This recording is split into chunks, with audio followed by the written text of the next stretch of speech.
कहीं मेरा मेकअप ना उतर जाए। बड़े प्यार से मेरी बीवी ने किया है।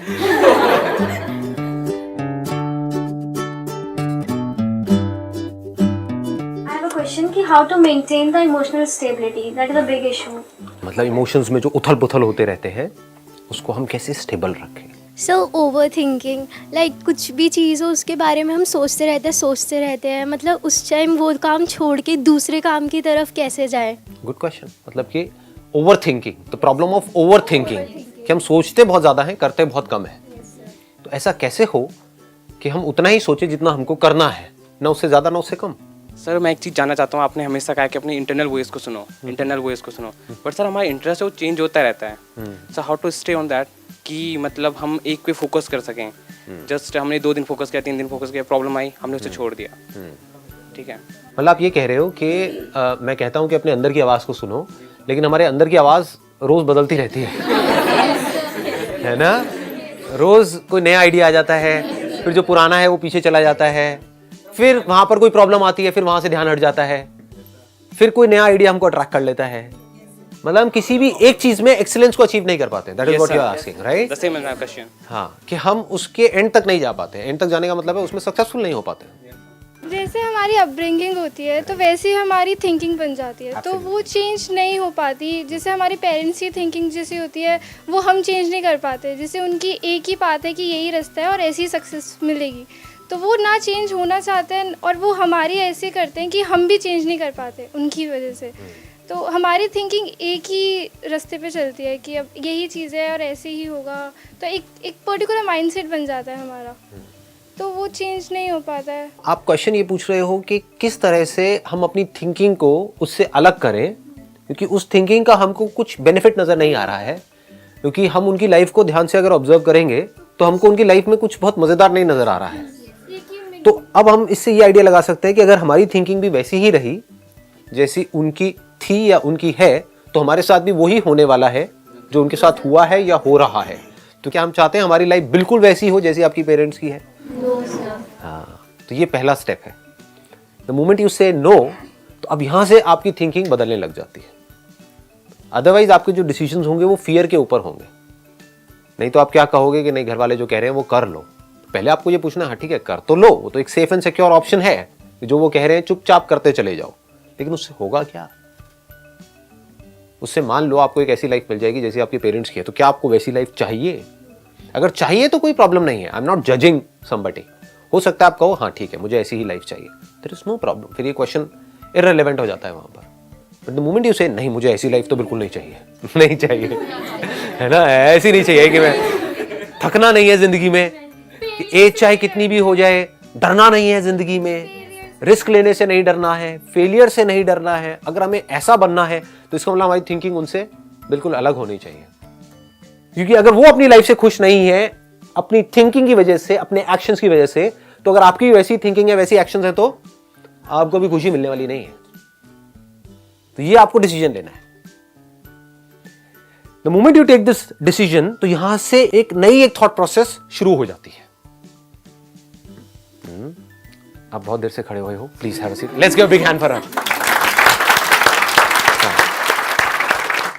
तो हमारा ये टॉपिक निकल करके आ गया है। आज का टॉपिक क्या निकल करके आया है? घूम फिर के हम आ रहे हैं थिंकिंग के ऊपर।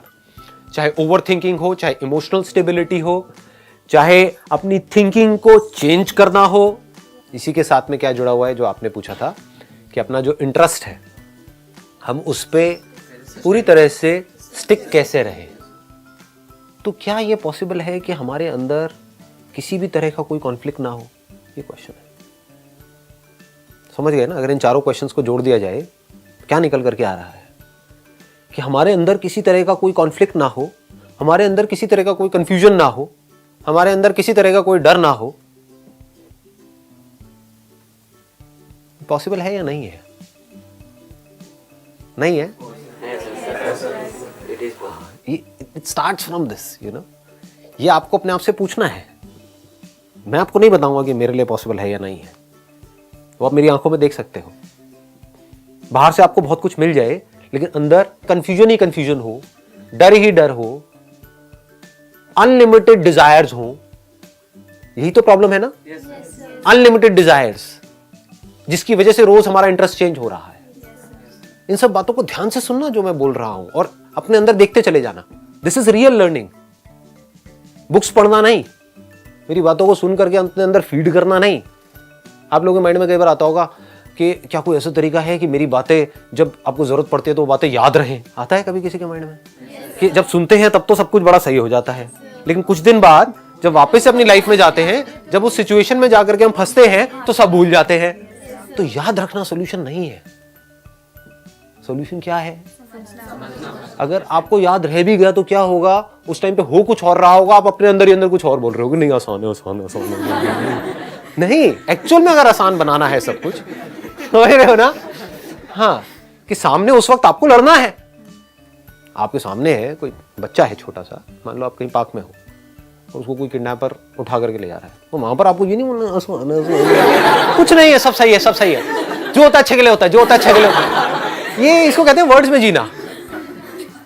तो यहां तक हम पहुंच गए हैं कि अब हमारे माइंड में कोई कंफ्यूजन ना हो, कोई कॉन्फ्लिक्ट ना हो। हमारे माइंड में कंफ्यूजन क्यों होता है? आप चाहते हो ऐसा माइंड या नहीं चाहते हो? इस माइंड में कोई कंफ्यूजन ही ना हो, या हो भी तो उसका 1 सेकंड में सोल्यूशन निकल आए, खत्म। कॉन्फ्लिक्ट आया मतलब कि 2 रास्ते आए। कंफ्यूजन क्या है, कॉन्फ्लिक्ट क्या है? सामने एकदम से 2 रास्ते आ गए, अब यहां जाऊं या यहां जाऊं।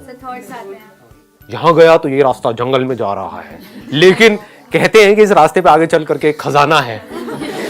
मैं इशारों में बात कर रहा हूं, समझते चलिए ना, है ना? ये एक यूनिवर्सिटी है, यहां पर जाऊंगा, यहां से निकल करके ये हो जाएगा, हाँ यहां पर लाइफ सेट है। लेकिन ये एक ऐसा रास्ता है जो मेरे घर वाले कह रहे हैं, लेकिन पता नहीं यहां पर क्या होने वाला है। समझ गए ना? फंस गए। अब यहां पर आप फंसे हुए, तो ये क्या है? कंफ्यूजन ही है ना चारों तरफ। इसका सोल्यूशन क्या है? बताओ जी, लगाओ दिमाग। और ये मुझे लगता है कि अगर हम कंफ्यूज हैं ऐसे 2 रास्तों पे, तो अगर हमारा मन है कि ठीक है ये रास्ता बिल्कुल परफेक्ट है हमारे लिए, तो हमें चले जाना चाहिए। और अगर हम फिर भी कंफ्यूज है तो हमें अपने पेरेंट्स से कंसल्ट करना चाहिए या किसी भी टीचर से, और वो जो भी कहें वो कर लेना चाहिए उस टाइम पे। जो प्रॉब्लम है पहले हम उसको ध्यान से समझ लेते हैं। प्रॉब्लम क्या है कि आपकी एक थिंकिंग है, एक लाइन ऑफ थिंकिंग है, एक माइंडसेट है। वो माइंडसेट कैसे बना? जैसी आपकी अपब्रिंगिंग है, जैसी आपकी कंडीशनिंग हुई है, ये कंडीशनिंग किसने करी? पेरेंट्स ने करी, और सोसाइटी ने करी, एजुकेशन सिस्टम ने करी, सबने मिल करके करी। तो सबने मिल करके जो आपकी कंडीशनिंग करी है, जो एक माइंडसेट आपका बना है, उस माइंडसेट की वजह से जो भी लोग उस माइंडसेट में चल रहे हैं, चाहे कोई थोड़ा सा आगे है चाहे पीछे है, मैं उसकी बातें नहीं कर रहा यहां पर, क्या वो अपनी लाइफ से खुश हैं?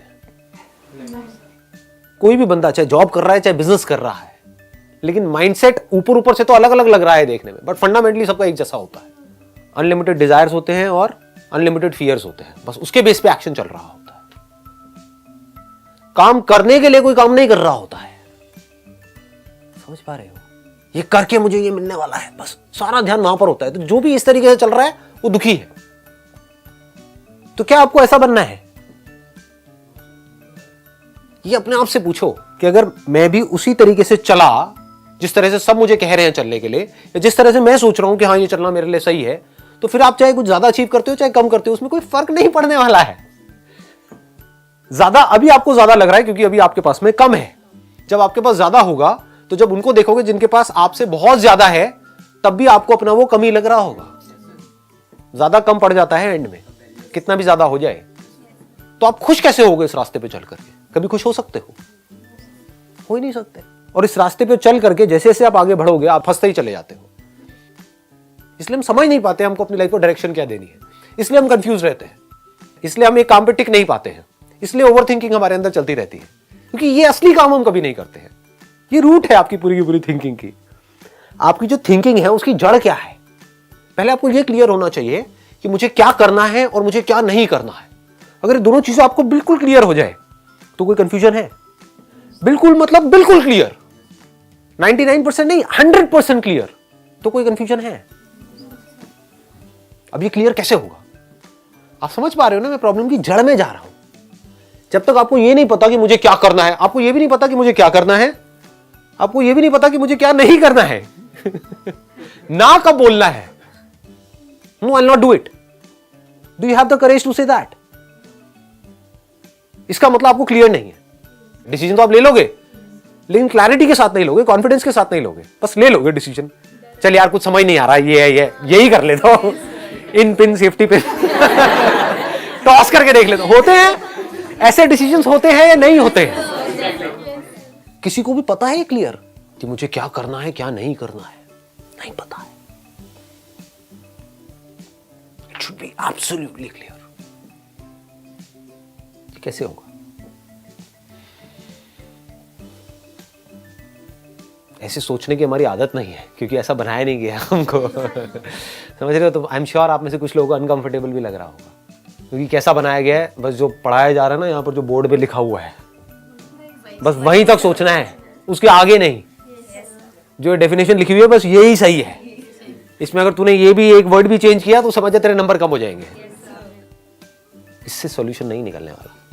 तो कैसे क्लियर होगा? सबसे पहला स्टेप है आपको ये क्लियर होना चाहिए कि मुझे क्या नहीं करना है. Once you are clear about it then आपके लिए लाइफ बड़ी सॉर्ट आउट हो जाती है, बड़ी सिंपल हो जाती है. डिसीजंस लेना बड़ा आसान हो जाता है. क्या नहीं करना है, मैं यहाँ पर मॉरल साइंस की बात नहीं कर रहा हूँ, वो आप सब लोगों को पता है तो मैं उसमें नहीं घुस रहा हूँ कि शराब दारू सिगरेट ये वो, मैं उसकी बात नहीं कर रहा हूँ. क्या नहीं करना है मतलब कि किस रास्ते पर नहीं चलना है. रास्ते हैं क्या? एक है सरफेस लेवल पे अलग अलग रास्ते, एक है फंडामेंटली अगर रास्ता देखा जाए तो दो तरीके से दुनिया एक्ट करती है कि अपने डिजायर्स के हिसाब से चलो और अपने फियर्स के हिसाब से एक्ट करते चले जाओ. Action based upon your desires and fears. आपके अंदर ये डिजायर्स आए कहां से? आपको लग रहा है मैंने खुद बनाए हैं. खुद कहां बनाए हैं? बन जाते हैं डिजायर्स तो. किसी को कुछ करते हुए देखते हैं, हमारा भी मन करने लग जाता है करने का. किसी चीज के बारे में हमको पता लगता है तो अभी तक माइंड एक जगह पर चल रहा था लेकिन अब हम डिस्ट्रैक्ट हो जाते हैं. डिस्ट्रैक्ट किसकी वजह से हो रहे हो? आपका डिजायर है एक काम को करने का, अब एक नया डिजायर आ गया तो क्या डिजायर ही आपकी प्रॉब्लम नहीं है? इन चीजों को हम देख क्यों नहीं पाते हैं?